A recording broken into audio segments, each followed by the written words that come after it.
keenya araarri waaqayyo isiniif haa ta'u akkam jirtan jechaa hordoftoota kiyya fayyaa jirtu yoo iyya jennee jirra harka fuunee oluma seenaa warroonni chaanila kanaaf haarawaa taatan laayik sheer sabskiraayib gochuudhaan nu jajjabeessaa isiniin jechuun barbaada.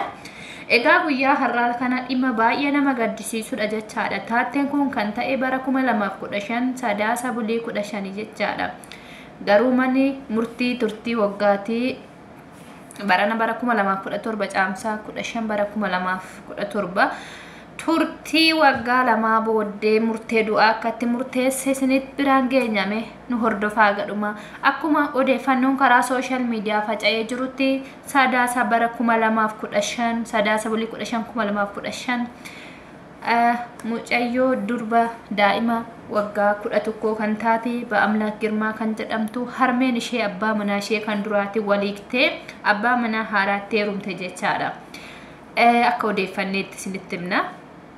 Egaa akkuma heerumteeni daa'ima kana fudhattee abbaa biddeenatitti heerumtee gaafa osoo waliin jiraachaa jiranii abbaan biddeena kaa ija jabaataa garaa jabaataa gabbaa dhalaan gahu bara kana keessa immoo abbaa biddeena miti abbaan dhalaatuyyuu ni sodaachisa jechaadha. Ilmoo durbaati irratti abbumti argateeyyuu ni sodaachisa. Egaa akkuma beekamu obboleettii keenya kana daa'ima xiqqoo waggaa 11 kana fudhatee ni gudeedaa jechaadha geenye. Odeeffannoon akka manni murtii himetti jechaadha gudeedaa ture. Mucayyoo mana hiriyoota maddiis akka hin dhanne manatti dhoowwanii akkasumas mana barnoota irrallee dhoowwanii jechaadha. Harmeen ishee abbaa biddeenaa ishee kana faana taatee dhuciitii kana dhoskuudhaaf jecha mucayyoo kana abbaa biddeenaa wajjin ajjeessan jechaadha. Shakkamtoonni kun lamaan gara jabeeyyiidha jechaadha. Dhuguma garaan isaanii jabeeyyi haala suukaneessadhaan daa'ima kana akkamitti abbaa biddeenaaf jecha harmeen si dhalte jechuun ani hin beeku. Harmeen ilmoo isheetiif aarsaa taati. Harmeen ilmoo isheetiif bakka qabdi. Dhuguma yoo qalbii qabdiyyuu taate haadha jechuun bakka kanatti lama. Haati dabarsitee diinatti nama laattu. Tuni haadha osoo hin taanetti bineensa hunduu haadhuma jedhama kaa garaan hin diduu dhalte. Dhuguma haadha garaa ishee keessa baate kan jedhullee nama shakkisiisa. Amma manni murtii diredawaa murtii du'aatti murteesse gaafa sadaasa bulii 14 sadaasan jedhee caamsaa bulii 14 2017 akka lakkoofsa Itoophiyaatti murtee du'aatti murteesse jechaadha manni murtii diredawaa. Egaa manni murtii diredawaa kun murteen inni murteesse kuni an akka kootitti yaada sirriidha. Yaada ta'uu qabudha. Kana odoo fakkeenya namni tokko du'ee argame Itoophiyaa keessatti hojiin akkasii ajjeechan manni murtii seerri akkasitti nama tokko ajjeesee mul'isee Itoophiyaa keessatti yaaliin ajjeechaa daa'immanii fi dubartoota irratti ta'u ni dhaabbata jedhee namana. So fudhannaani yaadni manni murtii diredawaa keessatti murtee du'aatti murteesse kuni akka keessanitti sirriidha jettumoo sirrii miti jettume yaada keessan koomantii jalanaaf kaa'a. Akka ani jedhutti garuu yaadni kun fudhatama qaba. Seera raawwatuu qabudha. Seera Itoophiyaa keessatti hojiirra ooluu qabudha. Osoo kun fakkeenyaaf tokko jedhee Itoophiyaa keessatti hojiin akkasii irra oole ta'ee Itoophiyaa keessatti gaheen daa'imman ajjeesuu gaheen du'a dubartootaa ni dhaabbata. Haadha jechuun akka an beekutti ka haadha mamlaakiin deesse tana garuu garaa ishee hin guddifatte ta'e abbaa manaa ishee duraatti waliiktee wanni ishiin heerumteefu maali? Ergi isaan waliigte ilmoo durbaati kan qabattee jirtu. Maaliif maatii ishii biratti hin dhiisne? Ilmi kun dhiiraa miti. Abbaan biddeenaa dubara miti. Dhiirayyuu shakkisiisa irratti. Ilmoo dhiiraa odoo ta'e yoo agasanuu haa ta'u. Ilmoon durbaa immoo hin toltu abbaa biddeenaa biratti.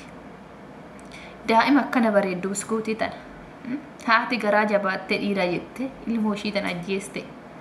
Dhugaa odoo namichi sun ilmoo kiyya daffaree waliin jiraachuu miti waliin ilmoo kiyya ajjeesuu miti odoon akka ishii ta'e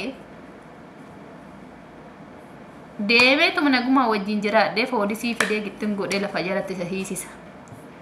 Sana booda manuu inni keessatti nu rakkisa manuu san keessa sanaa jedheen tala tiyya guddifadhee barsiifadha odoon haadha san ta'e. Maali haati akkasii bineetti ilmoo tiyya gudeedeen deebi'ee nama waliin jiraata. Akkamitti? Haadha jechuun bar aarsaa namaa kaffalti.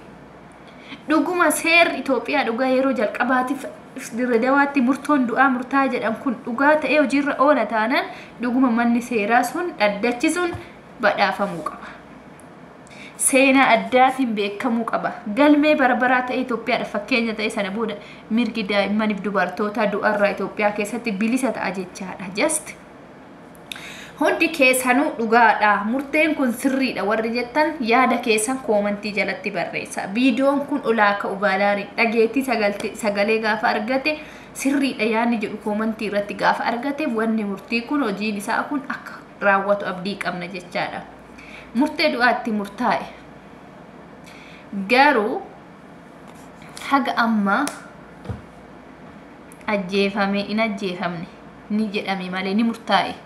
Garuu taateen kun dhugaa ta'e hojiirra oolee ajjeefamuu qaban jedhee manni murtii kun murtee kana galmaan gahe taana dhuguma mana murtii san badhaasuu qabna. Ni badhaafamuu qabu, seenaa galmeessuu qabu, obbo galmee barabaraa ta'e kitaabni barraa'ee fi dhaloota darbuu qaba. Dhuguma hoo ta'e jechaadha. Garuu afaan bichaadha naasa'amee ni dhiifama taanaan faayidaa maal qaba? So daa'ima xiqqoo tana garaan haadha akkamitti akkanatti akka jabaatan hin beeku. Bara akkamii keessa akka jirru nuti bara bakka ilmoo fi haati ilmoo ofiititti garaa jabaatte abbaa dhirsa filatte akkamitti sila dhiira jedheen ilmooti galaafadhaan ishi jiraatanii reemu wajjiin haqni qal'atti malee hin cittu. Ilmoo ishii galaafatte ishiin isin jiraanne namtichi waan akkasii raawwate isin jiraanne. Daa'ima akkas bareeddu sana. Daa'ima kichuu tana. Daa'ima boru abdii biyyaa boru barattee bakka guddaa geessu. Maal qaba abbaa sun doo fudhateetu iyyuu haadhuma biddeena biratti ofii dararee jedhaate. Intoltiif haadhaadha wayyaanarra jechaadhaaf itti dhiise.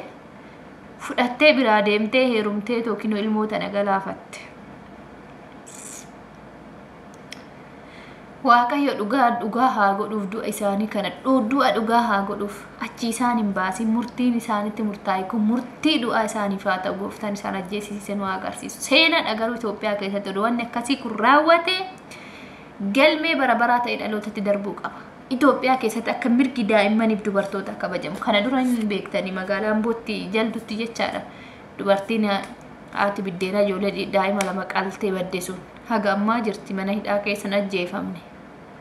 Osoo ajjeefamtee jiraattee yoo tana fakkeenya ta'e daa'imman deddeebitee hin duutu. Finfinnee keessatti daa'imman lamaan qalamtee haati maatti sararatanyaatti dhiiftee qaltee badde. Waa baay'eetu jira biyya keenya keessatti kan daa'imman irratti ta'aa jiru jechaadha.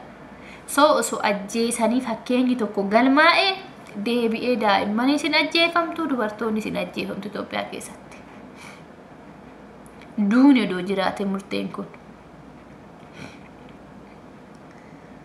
Maal qaba Girmaa Walda Goorgisii yeroo seeraa fi heera ittiin bulmaata biyyattii gizee mallatteessisiisa san odoo kayyata san irratti odoo inni mallatteessee jiraate maal qaba? Silaa har'a namni nama ajjeese hoggasu akka ajjeefamu ta'a barsilaa Itoophiyaa keessatti. Isaatu mallatteessuu dide malee odoo gizee san inni mallatteessee jiraate har'a du'uutu jira isaanillee. Nama ajjeesanii galanii taa'uun hin jiru silaa akka seera Itoophiyaatti illee akkas ta'e mul'ata ture. So nuti akkam goona kana? Mee akkamitti garaa mee odoo isin ta'e akkam jettan mee kana? Ilmoo ta'eet irratti himu. Maali dubartii kifuu? Haadha jechuun bara haati ofii beeloftee ilmoo nyaachisti. Ofii duutee ilmoo jiraachifti. Ija ofii baastee ilmoo kennitee ofii ija takkaan jiraatte ofii ija dhabdee jaamaa taate jiraatti. Haadha jechuun akkasi beeka kan akka haadha gootitti harmeen koo ana dabarsitee nan laattu. Haadha ammaa garuu barichi bara dhumaatiin bari jijjiirame dhugaa. Haati ilmootti kan hunda jabaatte sanuu abbaa biddeena intala abbaa manaa ishii kan ta'e abbaan manaa koo ilmoo koo na jalatti gudeedha. Ka'eemmoo isaa jedheen ilmoo kiyya wajjin ajjeesa ciitii isaa dhoskuudha. Maaliif haaduu? Itti nan ajjeesisiisaa iyyuu qorichaa nan isa ajjeesa yoo nan ishii ta'e.